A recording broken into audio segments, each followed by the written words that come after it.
നിങ്ങൾ ആത്മീയ ജീവിതം നയിക്കുന്ന വ്യക്തിയാണോ എങ്കിൽ വളരെ ജാഗ്രതയോടെ വേണം, സൂക്ഷ്മതയോടെ വേണം ജീവിതം നയിക്കാൻ. ആസുരിക ആരാധനാക്രമങ്ങളുള്ള കേന്ദ്രങ്ങളിലോ പരിസരത്തോ പോകാതിരിക്കുക. പിശാചിനെയും പിശാചിൻ്റെ ആത്മാക്കളെയും സന്തതികളെയും എപ്പോഴും കരുതിയിരിക്കുക. പ്രകൃതിശക്തിയും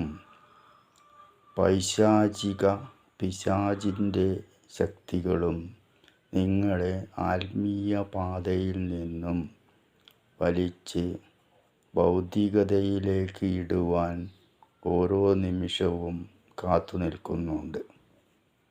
ജീവിതത്തിൽ ആത്മീയത ഒരു നിമിഷം പോലും നഷ്ടപ്പെടാതെ സൂക്ഷിക്കുകയും അഷ്ടദിക്പാലകരെയും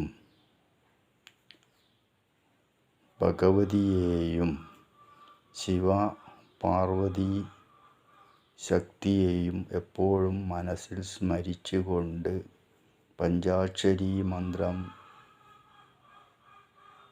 ജപിക്കുകയും വേണം.